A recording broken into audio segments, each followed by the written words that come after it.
Viewers like you make this program possible. Support your local PBS station. This episode of Mind of a Chef is all about Chef Sean Brock's Appalachian roots. Sean's mom shows us how to make chicken and dumplings. I got some really good memories of learning to do chicken and dumplings because my mom started with the chicken, chopping its head off. We can get a lot of chicken in here. No, that's okay. And together, they make an Appalachian dinner. Can't believe we're giving away all the secrets. I know. Chef Joseph Len makes fried okra and country ham. The way I'm gonna make it is the way my mom made it, who her mother taught her. And Sean talks seeds with master gardener John Kuykendall. Uniformity is the plague of sameness. Enter the Mind of a Chef. God, I love cooking food. It's the coolest thing. Man, that's good.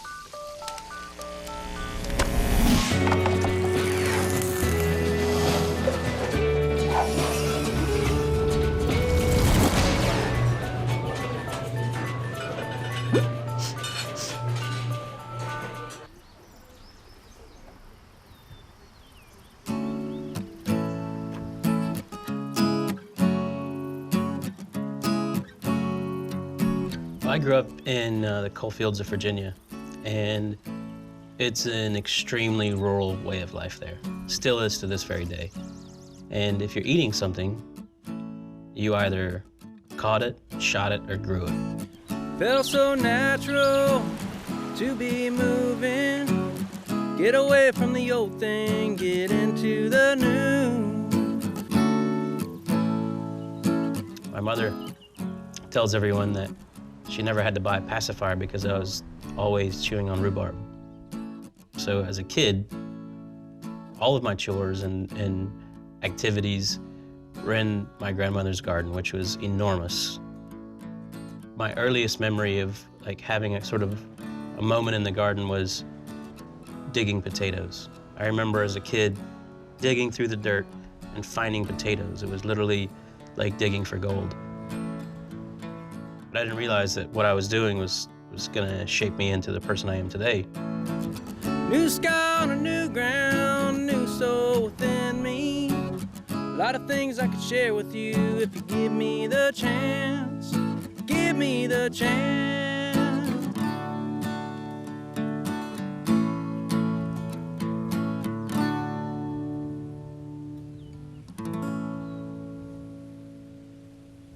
So we're here with my mom in McCrady's kitchen, which is kind of cool. We're gonna cook a dish that is my favorite dish of all time. If I had to pick one dish that made me the happiest, that I love to eat the most, it's her chicken and dumplings.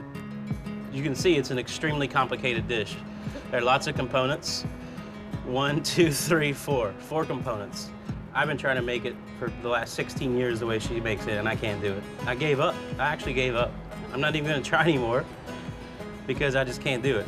Who taught you how to make chicken dumplings? My mom, our gran. I got some really good memories of learning to do chicken and dumplings because she started with the chicken, chopping its head off. We can get a lot of chicken. No, that's okay. I can probably describe it well enough. So we leave these on? No. No? No. You sure? Yes. There's a lot of delicious flavor in there. You wanna do the honors? Sure. I've always cooked with my mom, and when I was a kid, you know, I was a student. I'm still a student, but I was just fascinated with watching her cook. How long will that take? Till I feel everything falls off the bottom. You can't give me a time. About an hour. Okay. Then I went to culinary school. I learned discipline and technique and foundation, and then she hated cooking with me. How do you know if it's done? You can tell if it's starting to fall off the bone, and this is way ready. She would say, I'm never gonna cook with you again, you're no fun. You're worried about how clean the countertop is. We're supposed to be having fun. You're not even smiling, you know? What the hell's wrong with you? When I was doing chicken and dumplings, when Sean was growing up, he was always at my elbow or never far away. He'd be standing with his nose to the edge. Still the same way. Yeah. Yeah. The first time I heard her say that, I thought, wow, I thought you'd be proud of me cutting this carrot perfectly and keeping my station perfectly clean and my towel folded nice and tight over here. But cooking's not about that for her. What's your favorite part of chicken? The dark meat, the thigh. And yours? Neck meat. That's what I thought. Because that's the darkest. Why is the neck meat gross? Because you've rang chicken necks before? Yeah. I know that feels turning in your hand. See, look at that neck meat. Yum. Cooking with her now is we cook the dishes that I grew up cooking because I need to master them. Every chance we get, we cook just good old-fashioned hillbilly food and make a mess. So now, the part that has intimidated me my whole life and scared me to death and still haunts me. Sometimes I can't sleep at night because I can't do this. But thank God you can. Maybe you'll do it slow enough this time. Don't blink. Don't blink. Okay, just basic ingredients. Flour. Self-rising flour, Yes. which you failed to tell me until today. Sorry. Okay, and I sort of eyeball it. So you're looking at the amount of liquid you have, which changes every time you cook the chicken. Exactly. And that determines how much flour you add. How many dumplings are going to fit in that pot? Okay, buttermilk.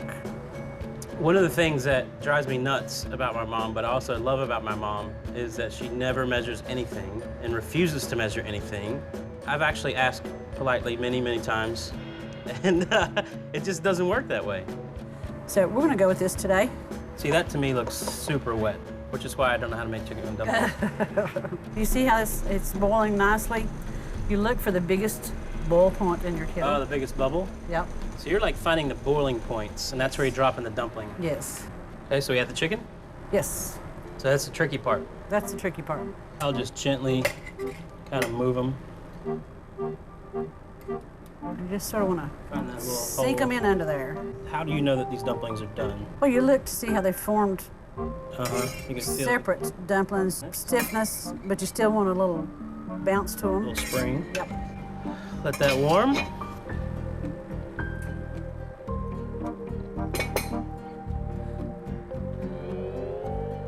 Looks like it's ready.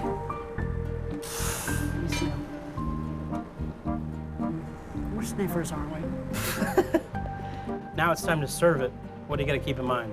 You got to get down to the chicken, Uh-huh. take out. Oh, Dumpling. Lord. Mmm. Some people like more gravy. What about you? I'm a gravy and dumpling. Leave the chicken. You don't even care about the chicken? I'm with you. That's good. Oh, wow.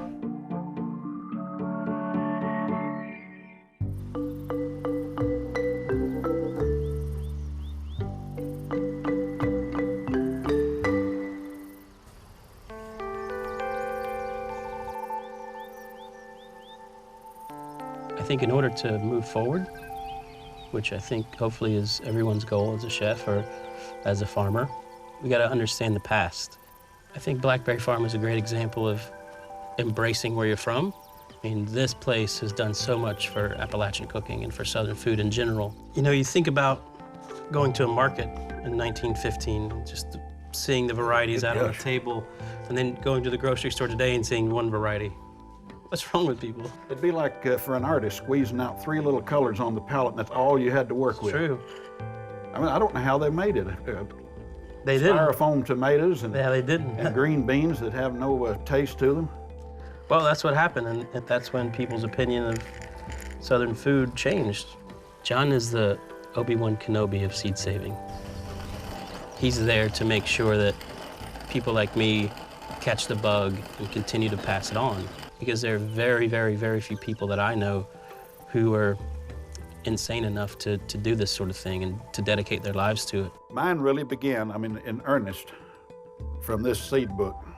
That was 1959. These illustrations are beautiful. It's incredible, isn't it? And the first thing I thought of was, where in the world can you get these things? I know what I'm doing with my right arm now. I'll keep it just like that, too. Same colors. But 2 things, a love of farming and growing things and looking at unique varieties. Diversity. It is. Uniformity is the plague of sameness. I love that. That probably holds true in cooking. It sure does. So we're gonna cook a very typical sort of Appalachian hillbilly meal. A meal that I grew up eating a lot as a kid. Cornbread, biscuits, lots of preserves and pickles and fresh vegetables and soured vegetables. Our mom's here to show some of the things that I haven't quite mastered, that she's the master at. And this one's centered around poke salad or pokeweed. This is a wild herb that grows all over the mountains and beside the roads. It's such a unique thing. I've never had anything like it, but it's an herb. Exactly. And the berries are poisonous, so don't walk by and take a pinch of this and eat it raw. And don't eat it raw.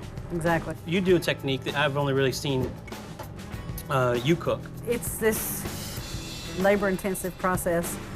So buttermilk, flour, Eggs and cornmeal. I remember as a kid, I'd be so embarrassed because we'd be coming home from the Little League game and we'd be driving down the 4-lane highway and she would see a patch of this growing and we'd all have to get out and pick it on the side of the road. And all my other friends would be driving by watching us picking food off the side of the road. I think if I could only show you one thing in this entire garden, it would be the one that caught my interest the most back in 1959 when I found that catalog. That was the Tennessee sweet potato pumpkin. It's a beautiful looking pumpkin. It grows like tall, right? Yeah, about that tall, and they're extremely sweet, have a wonderful flavor for pies and things. Being in that garden and seeing those old varieties, he used a lot of the same techniques that my grandmother uses with trellising beans, and just seeing that just instantly transported me back to my childhood. A lot of people think Southern food is all about big bowls of fried chicken or all these things, but the reality is, I mean, we mostly ate vegetables. Or dried things, preserved things. So you've got all these things that you put up. These are what we call mixed pickle. And so what do we have in here? Cabbage, peppers, Corn, carrots, corn, and green beans. Go ahead, fry it up. So you're gonna fry that up. We opened a jar the other day of mixed pickles, soured pickles. I just picked it off the shelf, opened it up, dumped it out, and it was the one with the stalk in it. Oh gosh, I bet that was wonderful. She was so excited. And don't break that cabbage stalk. I kind of save it. We just found the cabbage stem in there. Cabbage stalk. Stalk, sorry. From good homegrown cabbage. Yep. If you'll notice cabbage today, there is no stalk. So most people would throw that away, but we love that texture. The stalk was always our favorite part. Oh gosh, it is. It's great. You know, that would be an interesting jar, wouldn't it? Pickled stalks. It's a whole thing. Yeah, the whole. Maybe we'll have to do that with these cabbages. That's how we're gonna get rich. Pickled stalks. This, which I didn't love as a kid, but I love now, is soured corn. This old variety is called Hickory King, and that advertisement for it says, destined to become a favorite in the South. So it has been. And for certain things like pickling, and there's not any others around Sour, that I know of that you could do that with. We'd just take it right off the cob, put it into a crock, salt it, throw it down in the basement, let it sour away. And have that in January, what a treat. Yeah, you just hot skillet, little lard, throw that corn in there, fry it up. So good. I can taste it right now. I can't too. I want to eat that right now. And so the next thing is leather breeches. This is a preservation technique for people that probably couldn't afford mason jars. The technique is very cool. You take a needle and thread, just like you would see people do with popcorn for the Christmas tree. Then you hang them above your wood stove or on your front porch and let them dry. Once they're cooked, they boil down in just broth with a little bit of lard. And you cook that down and cook that down and cook that down and cook that down. And the broth tastes like pot roast. One of the great things is watching someone taste leather breeches for the first time, because the name kind of sounds silly. But when they eat it, they're like, there's no way there's not meat in that pot. Like, no, that's beans, water, and salt, you know? And those moments I love, to share those traditions and those techniques and those particular varieties of plants with people and just watch the amazement just go over their face. That's what makes it all worthwhile for me. Almost like Christmas morning. And then the last thing, greasy beans. So a greasy bean is a bean that's really native to the Appalachian Mountains. This particular bean is called Lazy Wife Greasy Bean. That's kind of a strange title, isn't it? I need those seeds. But the greasy part of the name comes from the fact that the pods are slick, greasy, they shine in the sun. It's amazing. I mean, just like they've been doused with olive oil. Yeah, dipped in bacon fat. Yeah, they're beautiful beans. You've seen the little, like your grandmother's, that little short, Yep. I think it's about that size. I love watching this. Like, as a little kid, that used to fascinate me. Coil that they around would coil around, like, you know, you would come back the next day and they'd be up here. All you do is you put them in a mason jar with some salt water and pressure cook it, pressure can it. The pressure cooking cooks the bean, brines it, flavors it, preserves it. So all you have to do is open up this, dump it in, and then you literally cook all the water out of it. That's just a particular flavor that you can only get From a greasy bean. from the greasy beans. What does it mean to be a seedsman? I'll tell you exactly what it means.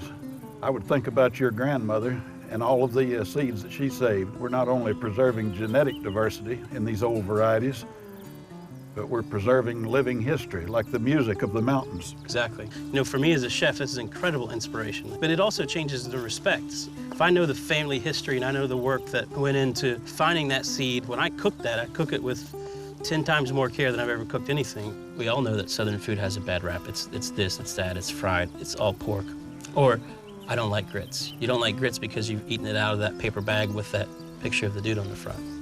You come here, you eat real grits, you eat real cornbread, you taste real buttermilk, you eat real country ham, you drink fine bourbon. People leave here with a different opinion of Southern food. So like this would be a pretty typical meal of her cooking and my grandmother cooking. You know, if you look at this, you've got fresh, clean vegetable, you've got this herbal, crispy fritter, you've got this sweet and sour from the corn, you got this total sour from all these garden vegetables.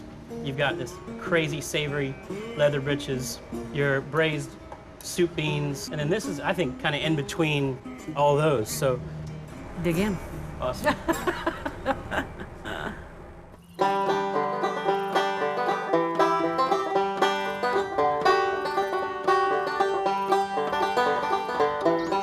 We're here in the garden at Blackberry Farm with John Corkendall, the master gardener here, Joseph Lynn, the chef. And we're gonna make some good old-fashioned hoe cakes the real way.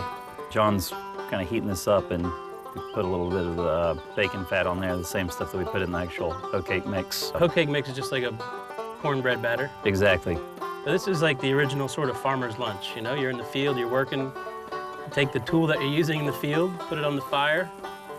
That is too Got cool. a good sizzle, but not too hot.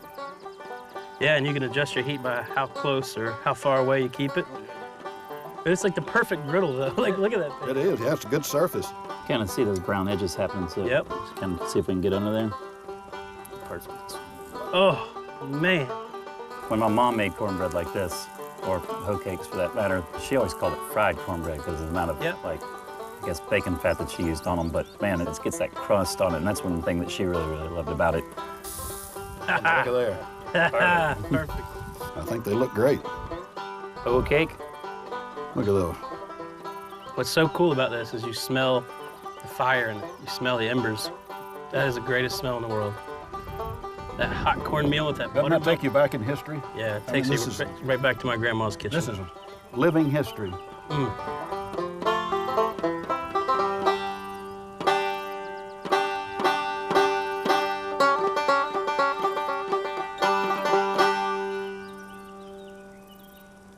We're with the chef, Joseph Lynn, one of my very, very close friends. And he's gonna make a dish today from his childhood. I wanted to kind of do a fun dish that reminded me of a couple stories. One being one of the first vegetable memories I ever have in the garden, which was my grandfather grew okra in the summertime. And the way I'm gonna make it is the way my mom made it, who her mother taught her. And then we're gonna do just country ham with red-eye gravy. So you don't want this pan screaming hot, because you want to render out some of this fat to make the actual sauce, which is the red-eye gravy. So what's cool about this is we're cooking this on an old-fashioned. On a wood stove, yeah. This is kind of the type of stove that my grandparents would have had. And I'm Yeah, sure same with mine. And this is where my grandma would hang the leather breeches to dry. And they're hanging all over the place here. So this is like taking me back to my grandma's back porch. We're gonna take this out of the pan here, transfer it to a plate. We're gonna add the coffee. The red-eye gravy has a lot of stories that are thrown around about its origins. One of them is Andrew Jackson being upset at one of his guys who'd been drinking a little bit too much the night before and had super crazy red eyes, and he needed, I guess the whole crew was hungover, and he told the cook, he said, I need you to make a gravy as red as their eyes. Tell me about this okra that your mama taught you. So my mom just cracked an egg over it, just over this, and she just stirred it in. I've never seen it done this way before. Next goes in the cornmeal. Cornmeal probably is the most important thing in the pantry in the Appalachian Mountains. For sure. I mean, it's what people grew to survive. So growing up as a kid, for me, every single day we had cornmeal in some form or fashion. I can't imagine life without cornmeal. I can't either. So this is about where you want it, right there. I think that looks so awesome, man. I'm sitting here at this stove. I can't imagine having to cook this way every day. This thing is like the gates of hell. This is kind of like, I guess, a delicacy for the summertime to actually heat up the stove and fry some okra. What you're looking for here, you kind of see this golden, but you can also see how it's kind of green too around the edges. The okra is still kind of like raw. Yeah, exactly. Love that. That is going to be on the husk menu tomorrow. Mama Lynn's fried okra. Exactly. Red-eye gravy's looking perfect there, so we'll put that on the country ham. Man, this stuff's gonna be good. That smell brings back so many memories for me. Oh man, look at that. That smell. You can see it's like perfect red-eye right now. Yeah, that's a red eye. Yep, the fat being the whites of the eyes. Put some of that okra just right in there, and the ham to soak some of that up, red-eye gravy up. And that's it, man. Cool, dude. Thank you for sharing that with me. Absolutely, anytime. So awesome. This stove makes me want to drink a lot of beer. Cold beer.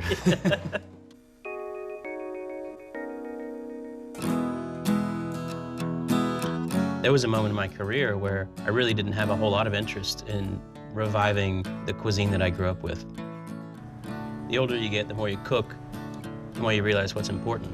And what's important is what you're born with and what's inside of you. The journey of life is amazing, and it's easier if you know what the end point is. And my end point is sitting on a front porch in a rocking chair in overalls, fat as hell with a huge beard, drinking moonshine, telling stories in the Appalachian Mountains. That's what I want. Cooking these dishes, passing them down. As a kid, you want to run as far away from it as you can. But the older you get, the more you realize that enjoying life is sitting on the porch.